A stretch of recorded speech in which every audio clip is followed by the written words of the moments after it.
नमस्कार। प्रारंभ पर आप सभी का स्वागत है। मैं अवनीश।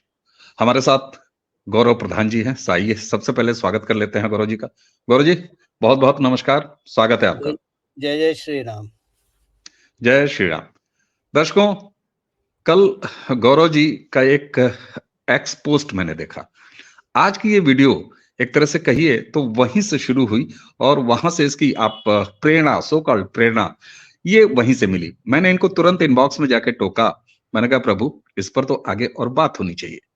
वह एक्स पोस्ट कुछ यूं थी कि जिसमें इन्होंने लिखा कि साहब, महाभारत कांग्रेस कराना चाहती है किसी भी कीमत पर, और मकसद फिर वही पुराना जो महाभारत में रहा, दुर्योधन को गद्दी मिलना, दुर्योधन का राज सौंपना या राज अचीव करना। ये दो संदर्भ कहां से जुड़ते हैं? और तब जबकि कांग्रेस के चश्मो चिराग राहुल गांधी मकर संक्रांति के दिन, ठीक उसी दिन जिस समय भगवान श्री राम के प्राण प्रतिष्ठा के औपचारिक पूजन कार्यक्रम शुरू होंगे संक्रांति के दिन, उसी दिन वो मणिपुर से, अरुणाचल छोड़ के, ध्यान रखिएगा, मणिपुर से सो कॉल्ड न्याय यात्रा लेके चले। लेकिन जरा महाभारत से इन्होंने कैसे जोड़ दिया और किस तरह से जोड़ दिया, इस पर इनका टेक सुनते हैं। गौरव जी, ये क्या किया आपने? महाभारत से जोड़ दिया, जरा शुरू करिए, इस पर कैसे जोड़ दिया आपने? देखिए, जब आज की राजनीति की बात होती है, तो हमने जो पिछला वीडियो भी करा था, उसमें भी हमने बोला था कि राम पर राजनीति या राम की राजनीति। और मैंने अपनी जो भी मेरी छोटी-मोटी सोच है, उस हिसाब से मैंने आपको व्याख्या करी थी कि राम पर राजनीति 70 सालों से हो रही थी, अब राम की राजनीति हो रही। राम की राजनीति है क्या? राम की राजनीति है अंतिम छोर तक, अंतिम व्यक्ति को तक पहुंचना, वो राम की राजनीति है। और यही आज हो रहा है। तो जब भी मैं आज की राजनीति की बात करता हूं, तो रामायण और महाभारत से संदर्भ निकालता हूं, और हूबहू वो ही निकलता है जो प्रभु श्री राम की रामायण में है या महाभारत में है। अगर आप महाभारत को ध्यान से देखें, या पहली चीज तो हम लोग रामायण महाभारत गीता पढ़ते हैं, हम समझते नहीं हैं। और मैंने कई बार इस बात को कहा है कि ये ग्रंथ पूजा रूम में रखने की चीज नहीं है, लाल कपड़े में लपेट के फूलों के साथ तिलक लगा के पूजा रूम में रखने की नहीं है। ये पढ़ने और समझने की चीज है, ताकि उसको आप अपने जीवन में धारण कर सकें। क्योंकि वरना क्या मकसद है, मतलब what's the use of having these holy books, जब भाई इन मकसद ही ये है कि अपने जीवन को सरल बनाना, अपने जीवन को एक उद्देश्य लेके चलना, और अपने जीवन का अपने राष्ट्र के प्रति, अपने धर्म के प्रति योगदान देना। लेकिन कहाँ से सीखोगे? बिजनेस स्कूल में तो नहीं सिखाया जाता ना। किसी बिजनेस, दुनिया के किसी बिजनेस स्कूल में लीडरशिप नहीं सिखाई जाती है, मैनेजमेंट सिखाया जाता है। हम लीडरशिप की बात कर रहे हैं। तो अगर आप महाभारत को ध्यान से देखें, तो महाभारत क्या थी? एक एक पिता थे जिनकी मतलब अयोग्य बेटे को किसी तरह से सत्ता दिलाने की जिद, और उस जिद में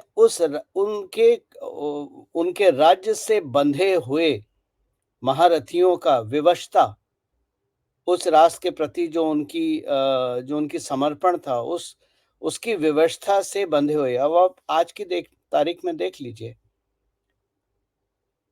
एक माता का पूर्ण रूप से अपने अयोग्य बेटे को किसी भी रूप में सत्ता पे राज तिलक करना, उसका प्रधानमंत्री बनना, ये महत्वाकांक्षा है। और उनसे जुड़े हुए जो उनके लॉयल हैं, जो उनके समर्पित लोग हैं, समर्पण है, वो जानते हैं कि ये नहीं, योग्य नहीं है, लेकिन फिर भी साथ देना कि किसी तरह से राज तिलक हो जाए। उसमें कुछ लोग छोड़ के जा चुके हैं, कुछ देखिए टीवी पे क्या डिस्कशन होता है, प्रेस के माइक जब मुँह पे लगता है तो उस पे आप क्या बोलते हैं वो अलग चीज़ है। उसमें मैं नहीं जा रहा, वो आपके लिए है, वो जनता के लिए है, वो देख के आप लोग विचलित होते हैं या वो देख के आप लोग अपना मन बनाते हैं तो मैं उसमें कुछ नहीं कर सकता। मैं पर्दे के पीछे की बात करता हूँ। बहुत सारे वरिष्ठ कांग्रेसी भी जानते हैं कि राहुल गांधी योग्य नहीं है, किसी भी तरह से योग्य नहीं है। अभी मैं आ रहा था तो बाजार से, तो मेरे मन में एक ख्याल आया जो मैं अभी लिखूंगा इस सेशन के बाद। वो ख्याल ये था कि एक वीडियो मैंने सुना था, क्योंकि गुजरात समिट चल रही है और उसमें बोला था मोदी है तो मुमकिन है। तो मुकेश अंबानी के दोस्तों ने, विदेश में जो दोस्तें हैं, वो बोलते हैं मोदी है तो मुमकिन है, क्यों बोलते हैं? तो उन्होंने कहा मोदी इसलिए बोलते हैं क्योंकि असंभव को संभव बनाने की कला मोदी में है। उसका अगर आप दूसरा राहुल गांधी से कंपेयर करें तो संभव को असंभव बनाने की कला राहुल गांधी में। तो तब भी महाभारत के वक्त सारा युद्ध केवल इस बात पे हुआ था कि दुर्योधन को राजतिलक कैसे करा जाए। और आज भी सारी चीजें यही हैं, चाहे वो यात्रा निकालें, चाहे ये है कि राहुल गांधी का राजतिलक कैसे करा जाए, जबकि वो किसी भी रूप में, राजनीतिक रूप में योग्य व्यक्ति नहीं है जो देश को चला सके। राहुल गांधी वो हैं जो संभव को असंभव बना देंगे। संभव को असंभव बनाने का मतलब क्या है कि भारत में संभावनाओं की कमी नहीं है। आपने देखा कि प्रधानमंत्री 10 कदम लक्षद्वीप के बीच पे चले और एक पूरा दूसरा बीच जो द्वीप है वो डूब गया, वो इकोनॉमी हिल गई। तो लक्षद्वीप आज अगर आप देखिए तो जीवन में जिन लोगों ने कभी लक्षद्वीप सर्च नहीं करा था, वो आज सब सर्च कर रहे हैं। फरवरी तक की फ्लाइटें पूरी बुक हैं, आपको फ्लाइट नहीं मिलेगी। ये कैसे संभव हुआ? ये असंभव था ना, लेकिन उस व्यक्ति ने 100 कदम चल के उसको संभव बना दिया। और राहुल गांधी ने 3,500 किलोमीटर की यात्रा करी, कन्याकुमारी से लेके कश्मीर तक, और 3 राज्य गंवा दिए। जो संभव था उसको असंभव बना दिया। तो यही बात मैंने लिखी थी। कहने को शब्द कम है, एक छोटी सी लाइन है, लेकिन अगर आप विचार करें तो इसका गूढ़ महत्व आपको महाभारत में मिल जाएगा। और जब हम महाभारत बोलते हैं तो नेचुरली हम रिजल्ट भी जानते हैं, आने वाले समय में इसका रिजल्ट क्या होना है। अब जब प्रधानमंत्री लोगों के बीच में जाते हैं, गरीब से गरीब व्यक्ति की बात करते हैं, जब प्रधानमंत्री ने शौचालय की बात करी, जो किसी में हिम्मत नहीं थी। सच बताऊं, मेरे में भी हिम्मत नहीं थी बोलने की। हम लोग विदेश में रहते थे और हम हमेशा एक फ्रेज सुनते थे जब साथ के विदेशी भारत घूम के आते थे, तो उनका एक ही होता था, India is a very big toilet. क्योंकि हर आदमी कहीं भी खड़ा हो जाता है, कहीं भी बैठ जाता है। लेकिन ये असंभव कार्य को संभव करने की कला किसमें थी? और असंभव को संभव करने के लिए बहुत धैर्य चाहिए, बहुत पेशेंस चाहिए, बहुत करेज चाहिए। तो ये करेज और पेशेंस, धैर्य आपको कहाँ से मिला? ये आपको नरेंद्र मोदी से मिला।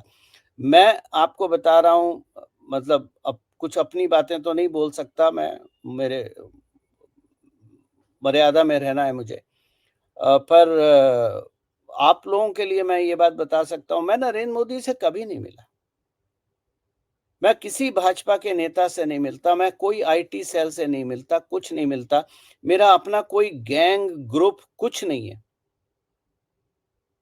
एक व्यक्ति जो भारत को समर्पित है, मैं उसके साथ खड़ा हूँ। मैंने कई कई अभी आज के दिनों में मैंने कई पोस्ट देखे लोगों के, जिनमें उनको दिक्कत ये है कि उनको सोशल मीडिया के व्यक्ति लोग हैं, हमारे मित्र लोग हैं, और वो ये लिखते हैं कि हमें आप वो नहीं दे रहे, इन्विटेशन नहीं दे रहे। अगर अपने आप को आप सैनिक बोलते हो तो आपको इन्विटेशन की ज़रूरत नहीं है, क्योंकि जब कहीं पार्टी होती है सैनिकों का फ़र्ज़ होता है दूर रह के उस चीज़ को प्रोटेक्ट करना। मुझे इन्विटेशन नहीं मिला, मेरी कोई हैसियत नहीं है इन्विटेशन लेने की। आप तो ख़ैर अयोध्या जा रहे हैं, आप तो बहुत पुण्य कार्य करने जा रहे हैं और आप भगवान श्री राम का आपके ऊपर आशीर्वाद है कि इसी कार्य की वजह से आपको अयोध्या बुलाया गया है। लेकिन हम बहुत छोटे लोग हैं, हमें कोई नहीं बुलाता है। और इसका मतलब ये नहीं है कि हम फिर मार-ताड़ शुरू कर दें सोशल मीडिया पे कि हमें नहीं बुलाया तो हम सब डिस्ट्रॉय कर देंगे। हम जानते हैं हमारा कर्तव्य क्या है। हमारा कर्तव्य है पीछे रह के उसको संभव बनाना। अयोध्या सब नहीं जा सकते, हम नहीं जा सकते अभी। लेकिन जो हमारे मंदिर हैं, जो लोकल है, जो लोगों की जागरूकता है, वो हमारा काम है। वो हमें घर में बैठ के करना है या अपने अपने मोहल्ले शहर में रह के करना है। तो रा जो राज तिलक की लड़ाइयों, मैंने आज से 4 साल पहले बोला था, 4-5 साल पहले, कि 2000 का चुनाव महाभारत है।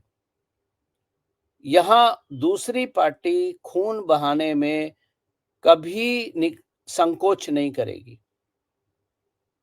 और आपके ही चैनल पे मैंने क्रोनोलॉजी समझाई थी, अगर आप ध्यान दें उसको, तो 1947 से 2024 तक, अभी तो 24 नहीं आया है, मतलब चुनाव नहीं आया है, तो हम बोल सकते हैं 2019 तक। मुझे एक चुनाव बता दीजिए जहां पर खून ना बहा हो। कोई भी चुनाव उठा लीजिए आप। अगर खून नहीं बहता तो सोनिया गांधी कभी प्रधानमंत्री के घर में इतनी पावरफुल नहीं होती। अगर खून नहीं बहता, क्योंकि संजय गांधी की बात कर रहा हूं मैं, वो भी खून हुआ ना।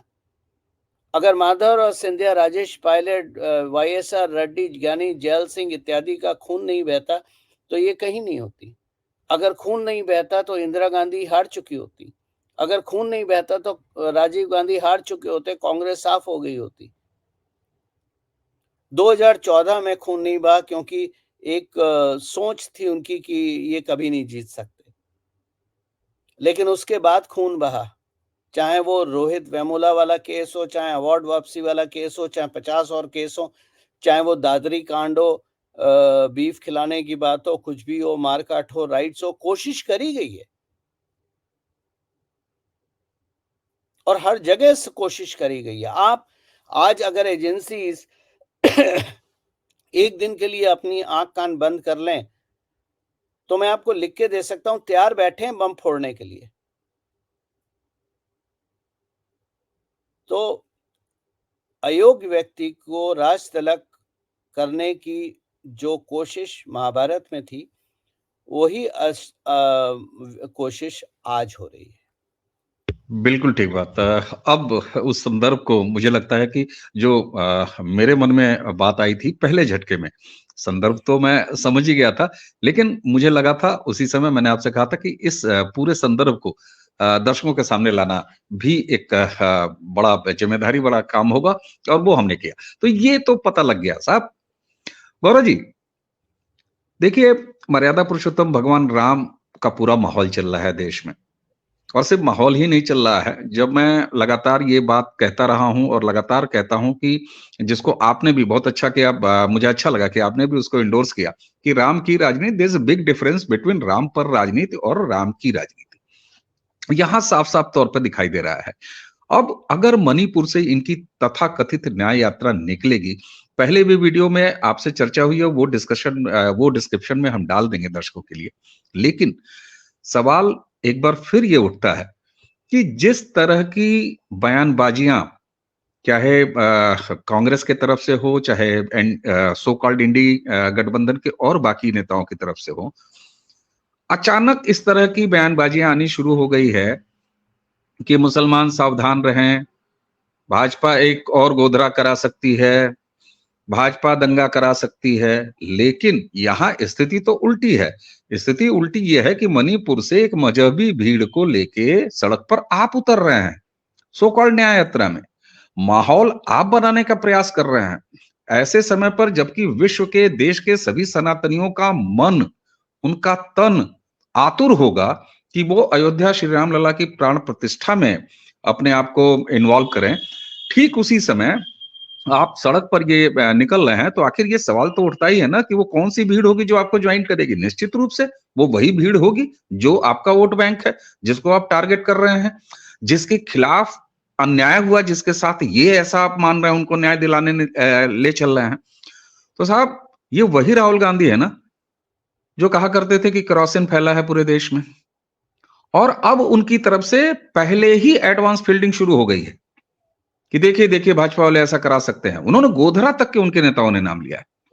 तो क्या अब ये मान लिया जाए कि ये एजेंसियों के लिए और राज्य सरकारों के लिए, क्योंकि यहां एक चीज बहुत महत्वपूर्ण है कि ज्यादातर राज्य वो शामिल हैं इनकी सो कॉल्ड न्याय यात्रा में जहां भारतीय जनता पार्टी की सरकारें हैं। तो क्या यह समय बहुत भारी बीतने वाला है राज्य सरकारों पर और वहां की एजेंसियों पर, वहां की पुलिस पर? क्या आशंकाएं देख रहे हैं आप? देखिए, बड़ा अजीब सा संदर्भ है कि एक चुटकी चावल, जैसे हम लोग बात करते हैं ना सोशल मीडिया में, एक चुटकी सिंदूर की कीमत तुम क्या जानो रमेश बाबू, ऐसे करके कोई डायलॉग है शायद। आज वही बात हो रही है कि एक चुटकी चावल एक बोरी चावल पे भारी पड़ गया है। विचार कीजिए मैंने क्या बोला है आपको। दो एक बोरी चावल और चंद रुपए। दो बोरी चावल, मैं दर्शकों के लिए संदर्भ साफ कर देता हूं। दो बोरी चावल, एक बोरी चावल, कुछ चंद रुपए पर पुरुष पर महिला, और यही कन्वर्जन का नियम था, यही कन्वर्जन का रेट था जी। तो एक चुटकी चावल एक बोरी चावल पे भारी पड़ गया है। आपको नहीं लगता ये फ्रस्ट्रेशन है? क्योंकि जितनी बयानबाजी हो रही है विपक्ष की तरफ से श्री राम मंदिर को लेके, और जिस तरह विपक्ष ने इसमें इनमें भगवाधारी हमटी डमटियों को उतार दिया है, ये पूर्ण रूप से ये साबित करता है कि एक चुटकी चावल बहुत भारी पड़ रहा है एक बोरी चावल पे। अब आप आ जाइए यात्रा पे। आपके ही चैनल पे मैंने बात करी थी, यात्रा की हम लोगों ने बात करी थी, और मैंने कहा था अरुणाचल छोड़ दिया है, और इस बात में मैंने अपने टेलीग्राम पोस्ट पे भी लिखा था अरुणाचल को छोड़ने की बात। जो नया मैप आया है, रूट मैप आया है, उसमें अरुणाचल का ईटानगर जोड़ दिया कांग्रेस ने। उसके बाद सबने बात करी यात्रा की, अरुणाचल किसी ने नहीं देखा, किसी ने भी, बड़े से बड़े इंटेलेक्चुअल ने नहीं देखा, केवल मैंने उस पे लिखा था अरुणाचल छोड़ दिया है। तो अब अरुणाचल ऐड हो गया, लेकिन अरुणाचल में मात्र 55 किलोमीटर है। यूपी में 1000 है, पर अरुणाचल में मात्र 55 किलोमीटर है, वो भी ईटानगर एकदम किनारे पे बैठा हुआ है, वहां से टच करते हुए निकल रहे हैं। तो जो आज आप कांग्रेस या इंडिया अलायंस के लोग, जो उनके रहनुमा हैं, जो उनके साथ हैं, उनके अगर आप बयानबाजी देखिए, तो इस बयानबाजी पे नाराज नहीं हो रहा हूं मैं, इस बयानबाजी पे मैं हंस रहा हूं, क्योंकि ये फ्रस्ट्रेशन है। उनको पता है 2024 का चुनाव खिसक चुका है। और आप एक बात सोचिए, कुछ भगवाधारी लोगों ने बात करी कि राम नवमी पे क्यों नहीं करते। जब हम राम की राजनीति की बात कर रहे हैं, तो हम प्रभु श्री राम के बचाए हो मां की बात कर रहे हैं, और उसमें राजनीतिक जो डिविडेंड है उसको लेना मैं कोई गलत नहीं मानता हूं, क्योंकि वो राजनीति जिसमें डिविडेंड लिया जाए, और इस तरह से डिविडेंड लिया जाए जो कि राष्ट्र के लिए जरूरी है, जो सनातन के लिए जरूरी है, उस राजनीति को बुरा नहीं मानता। बुरा तब होता है जब राजनीति आप अपनी पर्सनल महत्वाकांक्षा या पर्सनल ग्रोथ के लिए इस्तेमाल करते हैं, राष्ट्र को नीलाम करके। वो राम पर राजनीति है। तो अब आप अगर राहुल गांधी का पूरा रूट देखें, ये जो 4000 5000 किलोमीटर की यात्रा शुरू कर रहे हैं वो अपने 15 तारीख से शायद, इसमें केवल अगर आप ध्यान से देखें तो मुस्लिम बहुल राज्यों में घुस रहे हैं, मतलब मुस्लिम बहुल एरिया में यात्रा निकाल रहे हैं। ये हिंदुओं को हिंदुओं को तो कभी छोड़ते नहीं थे, हिंदुओं से परेशान है, क्योंकि हिंदू एकजुट हो रहा है। प्रभु श्री राम के नाम पे तो बच्चा बच्चा एकजुट हो जाता है, यहाँ तो पूरा देश क्या विदेश दुनिया एकजुट हो रही है। और श्री राम, अब बहुत सारे लोग बोलते हैं कि ये मोदी को नहीं करना चाहिए, किसी और को करना चाहिए। मैं मानता हूं, चलिए मान लिया। पहला नियम आप समझ लीजिए, ब्राह्मण कभी प्राण प्रतिष्ठा नहीं करते हैं, वो ब्राह्मण हमेशा प्राण प्रतिष्ठा करवाते हैं। जितने भी मंदिर हैं, पुरातन मंदिर उठा लीजिए, वो किसी ब्राह्मण देव ने नहीं बनाए थे, वो किसी ना किसी राजा ने स्थापित किए थे। अगर आप ज्यादा दूर मत जाइए, दिल्ली में देख लीजिए, हनुमान जी का मंदिर है कनॉट प्लेस में, बहुत पुराना मंदिर है। मान्यता पता है क्या है? उसका भी स्थापना किसी ब्राह्मण ने नहीं करी थी, उसकी स्थापना पांडव ने करी थी। कश्मीर में बहुत सारे मंदिर हैं जो मैं हमेशा लिखता भी रहता हूं, उनकी सबकी स्थापना पांडव लोगों ने करी थी। पांडव ने, 5 पुत्रों ने करी थी। भीम का मंदिर भीम ने बनाया था। ब्राह्मण देव आके उसकी स्थापना करते हैं। अब ये हो गया प्रोसेस। अगर इसका राजनीतिक महत्व देखिए, मान लीजिए श्री राम मंदिर को हम बात नहीं करते और 4 ब्राह्मण 5 ब्राह्मण आके या 100 ब्राह्मण आके श्री राम, प्रभु श्री राम की स्थापना करते हैं, मूर्ति प्राण प्रतिष्ठा करते हैं। तो मुझे आप एक बार बताइए अवनीश भाई, ना आप अपने चैनल पे दिखाएंगे, चलिए आपका चैनल तो बहुत छोटा है, जो मीडिया, मेन स्ट्रीम मीडिया है, वो भी नहीं दिखाएगा। लेकिन जब नरेंद्र मोदी उसकी प्राण प्रतिष्ठा में शामिल होंगे और वहां बैठ के पूजा अर्चना करेंगे, तो टाइम स्क्वायर पे भी लाइव टेलीकास्ट होगा। अब आप बताइए सनातन का विस्तार किस रूप में होगा? और नरेंद्र मोदी को आप कुछ भी बोलिए, पर भारत के राजा रूप तो है। ठीक है, आज हमारी डेमोक्रेसी है, लोकतंत्र के हिसाब से प्रधानमंत्री आता है, लेकिन राजा तो है ना वो। तो भगवान श्री राम का मंदिर कौन स्थापित कर रहा है? राजा स्थापित कर रहा है, लेकिन उसकी स्थापना में राजा से वो कार्य करवाएंगे कौन? वो हमारे ब्राह्मण देव करवाएंगे।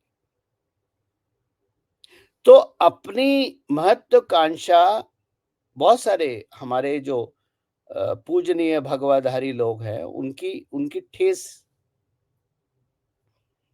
अब लोग बोलते हैं 30 साल से हम डिस्कशन कर रहे हैं। जो परम पूजनीय भगवाधारी लोग हैं, उन्होंने कहा 30 साल से हम वार्तालाप कर रहे हैं राम मंदिर की, हमने भी कार्य करा है। आपने वार्तालाप करा, वार्तालाप का 30 साल का नतीजा क्या है? और एक बात आपके लोगों को मैं समझा दूं, जिनको समझ में नहीं आती है, क्योंकि ये चीजें, ये माइन्यूट चीजें हैं, जो पहली चीज तो बहुत सारे लोगों को खुद ही समझ नहीं है, वो अपने यूट्यूब चैनल पे क्या समझाएंगे। 30 साल से जो राम मंदिर का डिस्कशन हो रहा था 2014 से पहले तक, वो डिस्कशन एक्ट ऑफ वर्शिप का था कि भगवान राम लला की हम पूजा कर सकते हैं, नहीं कर सकते हैं, हम तरपाल हटा सकते हैं, नहीं हटा सकते हैं, हम वहां पर मंदिर बना सकते हैं, नहीं बना सकते हैं। लेकिन जब जजमेंट आया राम जन्मभूमि का, वो एक्ट ऑफ वर्शिप का नहीं था, राइट टू वर्शिप का नहीं था, वो डिसीजन था प्योर लैंड डिस्प्यूट। 30 साल से ये जितने भी थे जो क्लेम करते हैं कि हमने भी काम करा, ये करा, वो करा, इनमें से किसी ने भी लैंड डिस्प्यूट की बात नहीं करी थी।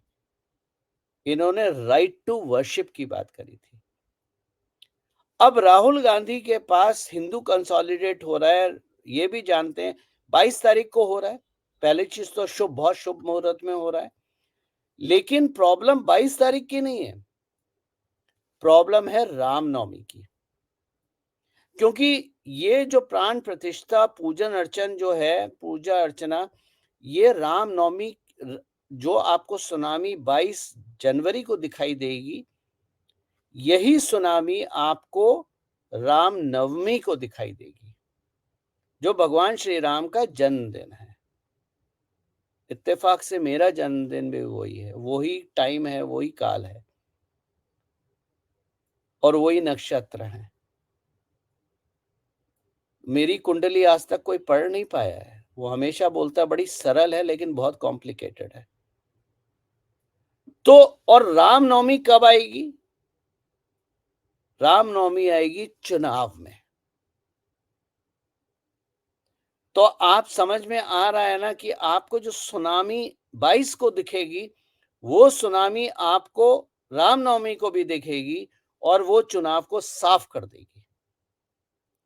अब राहुल गांधी के पास चांस क्या है कि मुस्लिम को कंसोलिडेट करो, क्योंकि इंडी अलायंस का जितनी भी 26 पार्टियां हैं वो सब मुसलमानों के पीछे हैं।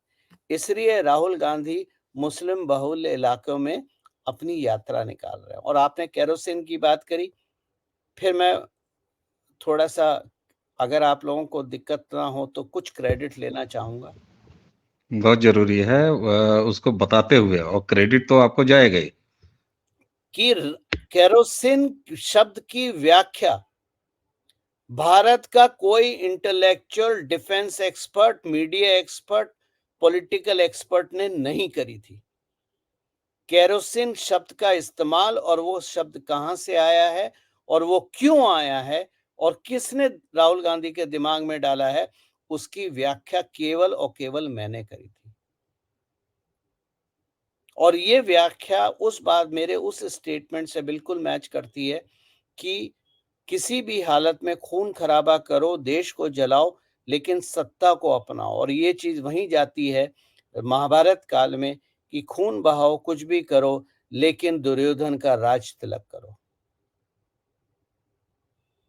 और अगर मैं महाभारत से ही आगे का संदर्भ लूं तो मैंने हमेशा बोला है कि 2024 का चुनाव धर्म युद्ध है। और अगर किसी व्यक्ति को चाहे वो किसी भी पद पे हो या हम जैसा मामूली इंसान हो, धर्म युद्ध का इनविटेशन नहीं दिया जाता। अगर आप धर्म के साथ हो तो आपकी ये जिम्मेदारी है कि धर्म युद्ध में अपना हिस्सा दो। अब आज का संदर्भ धर्म युद्ध का ये नहीं है कि आप धनुष बाण तलवार लेके चीन की बॉर्डर पे खड़े हो गए। धर्म युद्ध का है कि आप लोगों को जागरूक करो, सच्चाई बताओ। सोशल मीडिया भी एक वेपन है और इसके अलावा जमीन से ज्यादा इंपॉर्टेंट कुछ नहीं है। आपको जमीन पे उतरना ही पड़ेगा। आप कितने भी यूट्यूब बना लीजिए, कुछ बना लीजिए, लेकिन आपको जमीन पे उतरना पड़ेगा, लोगों के बीच में जाना पड़ेगा, लोगों को समझाना पड़ेगा, उनकी भाषा में समझाना पड़ेगा, अपनी भाषा में नहीं, उनकी भाषा में समझाना पड़ेगा। तो राहुल गांधी की यात्रा वही है, किसी तरह से दुर्योधन का राज तिलक हो। नतीजा आप भी जानते हैं, मैं भी जानता हूं। इस यात्रा का कोई वो नहीं है। एक इंटरटेनमेंट यात्रा है अगले 3 महीने की। और 3 महीने की क्यों है? अभी आप ये भी तो सोचिए। जो चीज आपकी समझ में नहीं आ रही है वो कांग्रेस के मूर्खों को समझ में आ रही है कि भाई 22 जनवरी से कोई दिक्कत नहीं है। दिक्कत ये है कि 22 जनवरी के बाद जो रामनवमी को सुनामी उभरेगी उसको कैसे कंट्रोल करेंगे, क्योंकि मोदी जी तो पतीले में चिंगारी लगा देंगे 22 तारीख को, लेकिन बम फटेगा रामनवमी पे और उस बम में ये सारे उड़ जाएंगे। ये कहानी है।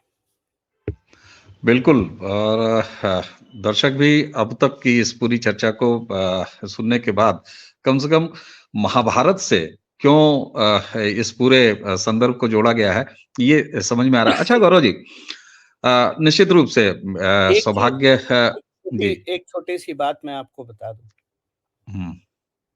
मुझे नहीं पता, मुझे लिखना तो नहीं आता है, लेकिन अगर महादेव की कृपा हुई और अगर मैंने किताब लिखी, जैसे कि लोग मेरे को माँग करते हैं कि आप किताब लिखो।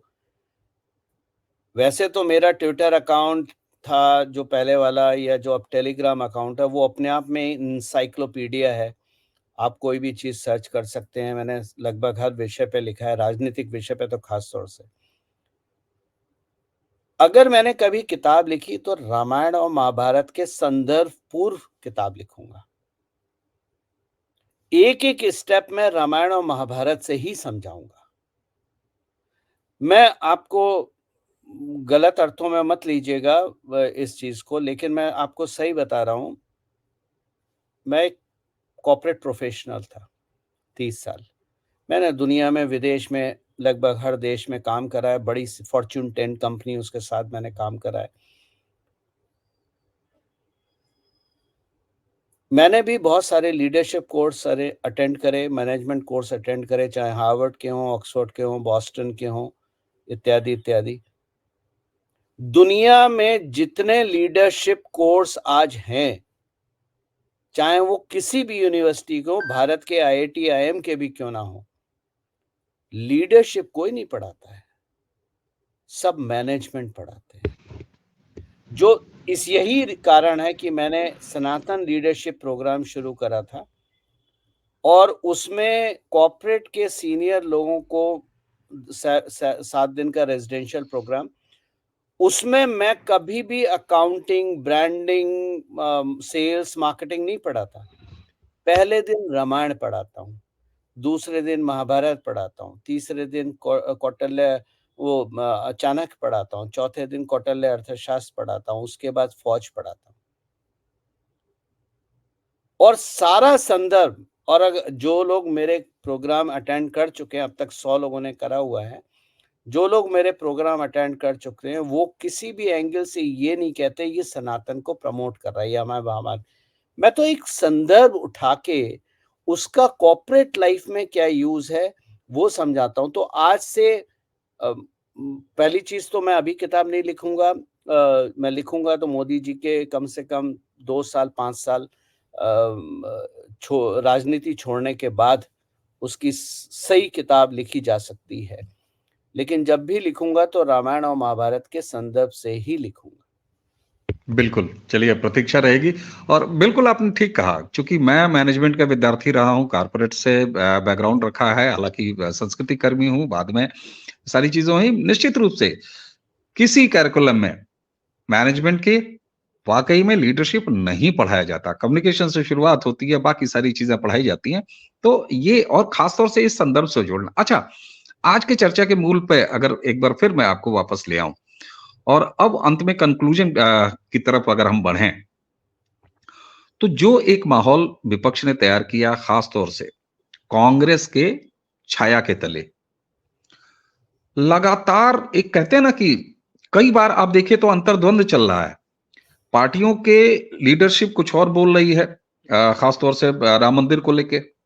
बहुत सारे नेता वहीं पे समझा रहे हैं कि भाई ये सही समय नहीं है, इस समय मत बोलो। लेकिन उसके बाद भी अगर टॉप लीडरशिप लगभग हर पार्टियों की अगर बिल्कुल उतारू हो, क्या एसपी को ले लीजिए, एक बीएसपी चुप है, नीतीश कुमार के मंत्रिमंडल में ले लीजिए, तेजस्वी एंड लालू फैमिली को ले लीजिए, राहुल गांधी खुद को ले लीजिए, उधर स्टालिन को ले लीजिए, मतलब होड़ लगी हुई है, संजय राउत को ले लीजिए, तो बिल्कुल होड़ लगी पड़ी है। ऐसे में क्या, जो मैं एक बात कहता हूं कि आपने रामनवमी का भी संदर्भ दिया, वो चुनाव के बीच में आना है। बहरहाल सुनामी जिस तरह से क्रिएट हुई है वो तो क्रिएट हो ही गई है। और एक रामनवमी क्या, अब तो 22 जनवरी के बाद पड़ने वाली हर रामनवमी में किस तरीके से अयोध्या एक सांस्कृतिक राजधानी के रूप में विकसित हो रही है, और जो कुछ भी विकास कार्य वहां पे हुए हैं, मैं आपकी जानकारी में मैं वहां पे लगातार आना-जाना हो रहा है अपने कुछ खास मकसदों की वजह से। दर्शक बिल्कुल अंदाजा ना लगाएँ, मैं यूट्यूब का कैमरा लेके वहाँ नहीं जाता हूँ और ना ही यूट्यूब का प्रोग्राम और वीडियोज़ करने जाता हूँ। बहरहाल, क्या विपक्ष अपनी उस नियत को प्राप्त कर चुका है जहां वो 2024 का चुनाव नरेंद्र मोदी की बजाय सनातन धर्म, हिंदू जनमानस की भावना, मर्यादा पुरुषोत्तम श्री राम से लड़ने को अभिशप्त है? देखिए अवनीश भाई, लीडरशिप क्या होती है? लीडरशिप वो होती है जो अपने साथ के लोगों को इंस्पायर करे। करेक्ट? मतलब बहुत छोटे शब्दों में अगर समझाया जाए बिल्कुल तो ठीक बात। लीडरशिप इंस्पायर करती है। आपको लगता है यहाँ कोई भी नेता इंस्पायर्ड है अपने लीडर से? सारे इंडिया अलायंस के नेता अपनी लीडरशिप से इंस्पायर नहीं है। उनका फोकस चुनाव है। उनका फोकस अपना वोट बैंक है। तो जब वो अपने वक्तव्य देते हैं तो डिस्पाइट कि अगर ऊपर से बोला भी गया है कि कंट्रोवर्शियल नहीं बोलना है, लेकिन वो अपने जिस समाज में है, जिस तरह का उनका वोट बैंक है, अब समाजवादी पार्टी अगर ले लीजिए, कांग्रेस के नेता ले लीजिए, आपका क्या नाम लिया था वो हारमोनियम का, उसका उसका संदर्भ ले लीजिए, उनकी पार्टी को ले लीजिए। ये सब किसको साध रहे हैं? ये मुसलमानों को साध रहे हैं। अब मुसलमानों को साधने के लिए श्री राम को गाली देना और मंदिर को गाली देना और नरेंद्र मोदी को गाली देना तो बनता ही है। इनको ये समझ में नहीं आ रही, ये अपने पैरों पे कुल्हाड़ी मारते चले जा रहे हैं और मार नहीं रहे, ये खुद कुल्हाड़ी पे कूद रहे हैं। भाई, भगवान श्री राम, प्रभु श्री राम हमारे भी बहुत पास हैं और आप सब जानते हैं, बड़ी अच्छी तरह से जानते हैं कि मैं जितना भी कार्य कर रहा हूं आज की डेट में, जो भी मेरी फाउंडेशन काम कर रही है वो कश्मीर में ही कर रही है। हम कश्मीर में एक कृष्ण गंगा नदी पे घाट बना रहे हैं ताकि लोग आए, उस घाट पे जाके कृष्ण गंगा नदी में डुबकी लगाएं, पवित्र कृष्ण गंगा नदी में डुबकी लगाएं, जो शारदा पीठ छोड़ने के बाद इस पॉइंट पे आके भारत में मिलती है। तो पवित्र स्थान हुआ ना। घाट कौन बना रहा है? वहां के लोकल मुसलमान बना रहे हैं। जो लोकल लेबर है वो बना रही है। कॉन्ट्रैक्टर कौन है? जो लोकल बंदा है वो बना रहा है। तो मैं अगर प्रभु श्री राम की बात कर रहा हूं, मैं अगर सनातन की बात कर रहा हूं, तो मैं किसी और मजहब को गालियां नहीं देता। मेरा उद्देश्य सनातन है, था और रहेगा। लेकिन मुझे किसी को गाली दे के अपने को बड़ा नहीं बनाना है। दूसरे की लाइन काट के अपनी लाइन को बड़ा बनाने वाले ज्यादा दिन तक जिंदा नहीं रहते। मैं उनकी लकीर नहीं काटूंगा, लेकिन अपनी लकीर को इतना बड़ा बनाऊंगा कि छोटी लकीर उसमें समा जाए। तो जब ये नेता, और ये सब फ्रस्ट्रेटेड हैं, क्योंकि भगवान श्री राम के बाद केवल केवल मजहबों की बात नहीं है। यहाँ दलित भी जुड़ेंगे, यहाँ ओबीसी भी जुड़ेंगे, या शेड्यूल कास्ट भी जुड़ेंगे। अब जिन्होंने जातियों को इतनी रूप में तोड़ा हुआ है कि एक होता है पिछड़ा वर्ग, फिर होता है उसको भी तोड़ के अति पिछड़ा वर्ग बना दिया, फिर उसको भी तोड़ के कुछ और बना दिया। तो जिन्होंने राजनीतिक रूप से, राजनीतिक मकसद के साथ लोगों को तोड़ा है, वो फ्रस्ट्रेटेड हैं कि श्री राम के मंदिर के बाद ये सब यूनाइट होंगे। और ये सारे कार्य करते वक्त ये भूल जाते हैं कि क्योंकि आज मोदी भारत और मोदी सिनोनिम है, और ये भूल जाते हैं कि मोदी और प्रभु श्री राम को गालियां देना और मंदिर को गालियां देना या प्राण प्रतिष्ठा पे प्रश्न करने से आप अपना ही नुकसान कर रहे हो। आप एक मोदी नाम के व्यक्ति को कुछ नहीं कर पा रहे हो, आप भारत को गालियां देना आपने शुरू कर दिया है। बिल्कुल, बिल्कुल। और आप आपने जब लक्षद्वीप हाँ जी, में जी। आप लक्षद्वीप में मोदी जी ने क्या मालदीव के बारे में कुछ बोला? कोई सरकारी संस्था या कोई सरकारी व्यक्ति या कोई मंत्री या कोई प्रधानमंत्री, किसी ने भी मालदीव का नाम भी लिया है? तो आपने देखा हुआ क्या हुआ? अगर मोदी जी लक्षद्वीप गए और लक्षद्वीप जाके मालदीव के मिनिस्टर अगर मुंह बंद करके बैठे होते तो कुछ नहीं होता। लेकिन वो जो नल्ले दल्ले युवा मंत्री बना रखे हैं जिनको खड़ा होना आता नहीं है, मुंह खोलते वक्त सोचने समझने की समझ नहीं है। उन्होंने जिस तरह से लिखा, भारत की जनता भड़क गई और आम जनता भड़की है। बिल्कुल, ये बड़ा महत्वपूर्ण हुआ।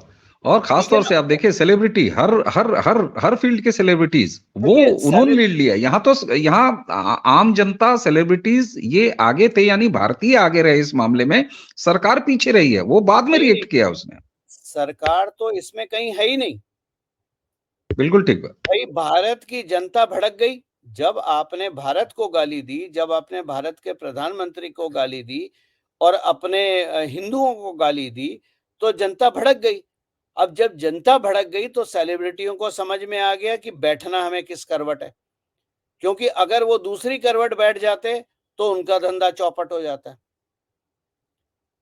तो आपने तो शतरंज की वो बिसात बिछा दी जिसमें आपने कुछ नहीं करा, अपोनेंट ही अपने आप को मार रहा है।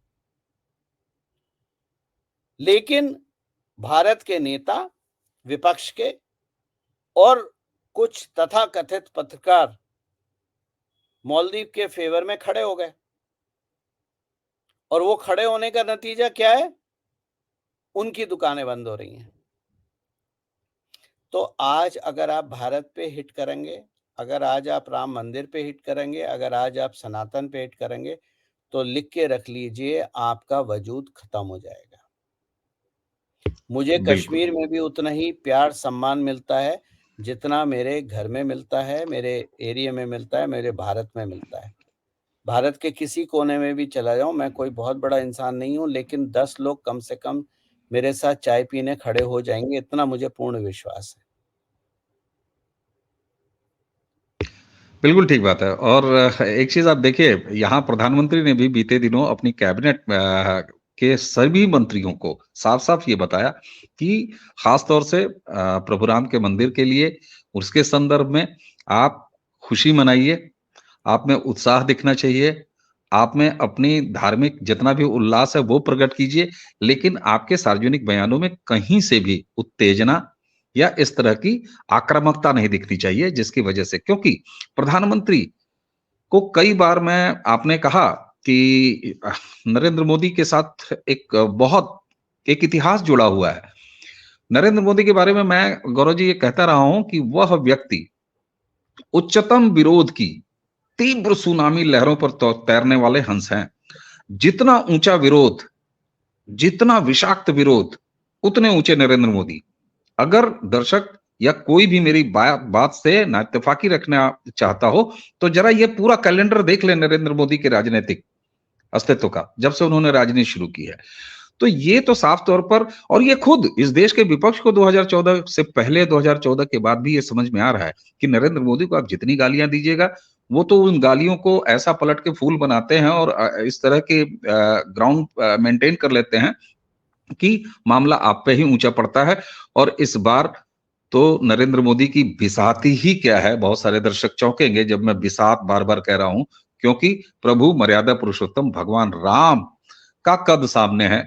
और ये तो एक मात्र छोटा सा गरीब सा संयोग है गौरव जी कि 2024 का लोकसभा चुनाव भी है, क्योंकि मैं कम से कम ये हिम्मत नहीं कर सकता कि मर्यादा पुरुषोत्तम भगवान राम को कोई चुनावी मुद्दा बना सकूं या सोच भी सकूं।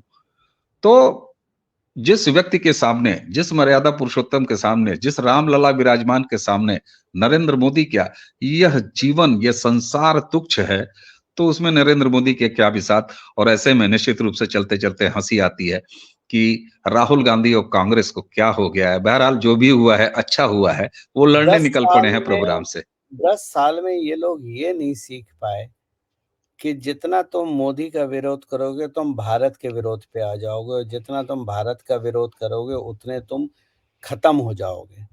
क्योंकि एक समय था जब लोग नहीं समझ में आती थी, आज हिंदू जग गया है। हिंदू, देखिए, किसी का घर जला के कोई उत्सव नहीं मनाता। सनातन की संस्कृति कभी किसी का घर जला के उत्सव मनाने की नहीं रही है।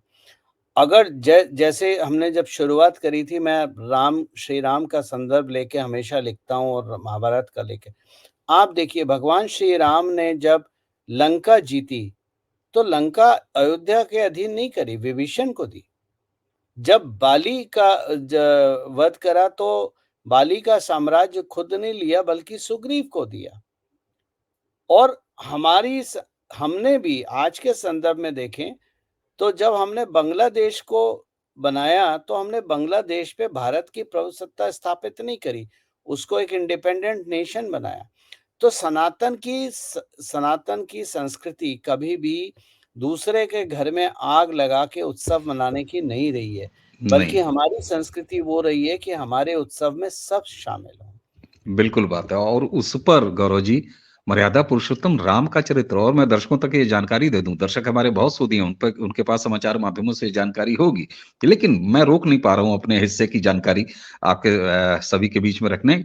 मर्यादा पुरुषोत्तम भगवान राम का जो मंदिर बन रहा है, उस मुख्य मंदिर में प्रवेश करने से पहले, मैं परकोटे की बात नहीं कर रहा हूं, मुख्य मंदिर से बिल्कुल प्रवेश करने से पहले ऐसा भी नहीं है कि एक मंदिर में ही सारी मूर्तियां स्थापित हैं, बल्कि अलग-अलग मंदिर बने हुए हैं। पहले आपको उनके दर्शन होंगे, उसके बाद मर्यादा पुरुषोत्तम भगवान राम के होंगे। और वो मंदिर किनके हैं?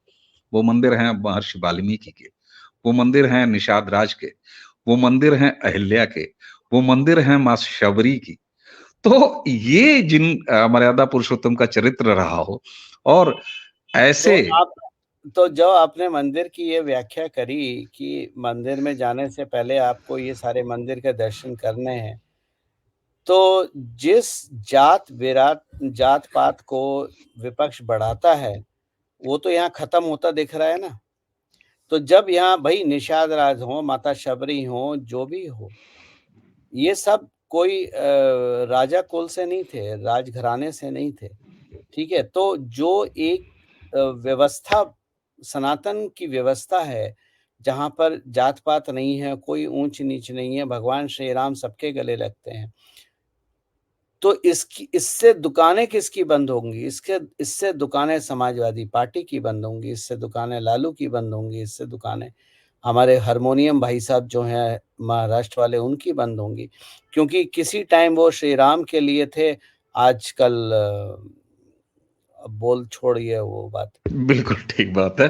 तो जातिगत कार्ड की सतही राजनीति खेलने वाले उन सभी को मर्यादा पुरुषोत्तम भगवान राम, जो कि सनातन के आदर्श हैं, और वहां पर अयोध्या में जो कुछ भी प्रतिष्ठापित हो रहा है, उसके सामने कम से कम नहीं आना चाहिए। लेकिन मैं फिर चलते-चलते यही कहूंगा कि आना चाहिए, आइए, आपका स्वागत है, लड़िए चुनाव, 2024 का चुनाव लड़ना चाहते हैं, जाइए प्रभु श्री राम से लड़िए। गौरव जी, आपने हमें समय दिया प्रारब्ध के इस मंच पर दर्शकों के बीच, क्योंकि मुझे बिल्कुल वो लाइन चुभ गई थी कि एक बार फिर कांग्रेस महाभारत चाहती है, और कारण तब भी वही था, दुर्योधन का राज तिलक, और कारण आज भी है कि आज के दुर्योधन का राज तिलक। हालांकि मैं उनको, दुर्योधन भी पराक्रमी व्यक्ति था, एक उस काल में, मैं तो कहता हूं उस समय काल में कोई भी अगर रहा हो तो वो देखिए, पूजनीय है। दुर्योधन पराक्रमी था, दुर्योधन बहुत स्किलफुल था। दुर्योधन ने उन्हीं गुरु के नीचे शिक्षा ली जहाँ अर्जुन ने ली। लेकिन एक एक अहंकार था। उसकी एक राहुल तुलना की जा सकती है, राहुल अदरवाइज राहुल कम से कम ये तुलना के राहुल लायक पात्र ही नहीं है। राहुल गांधी में भी अहंकार कूट-कूट के भरा हुआ है और 9 साल में भी उन्हें समझ में नहीं आया है कि जिस अहंकार में वो आप लोगों को याद नहीं होगा 2014 में जब चुनाव का नतीजे आए थे 16 मई को और शाम को मीडिया ने जब पूछा था सोनिया गांधी से और उन्होंने कहा था हाँ, हम अपनी हार मानते हैं। तो राहुल गांधी बाजू में खड़े हुए मुस्कुरा रहे थे। हंस रहे पुरानी थे, लगभग हंस रहे थे। क्यों हँस रहे थे? कभी इस बात पे विचार करा? वो इसलिए हँस रहे थे क्योंकि उनको अपने परिवार का इतिहास याद था कि सरकार तुम बना लो, 1 डेढ़ साल में हम गिरा के फिर सत्ता में आ रहे हैं। बिल्कुल ठीक बात। तो अहंकार के मामले में निश्चित रूप से वो महाभारत वाला संदर्भ जो आपने जोड़ा था, वो दर्शकों के बीच में लेके आए, आपने हमें समय दिया। दर्शकों, हमें उम्मीद है कि गौरव जी का ये जो एक रूपक था, एक जो ये बिंब था, उसके जरिए हमने कई विषय को छुआ है, मालदीव तक को नहीं छोड़ा। बहरहाल, आज के इस चर्चा के समाप्ति के लिए हम आपसे आज्ञा चाहेंगे। हमारे और गौरव प्रधान जी दोनों की तरफ से आप सभी को प्रणाम, नमस्कार। जय जय श्री राम।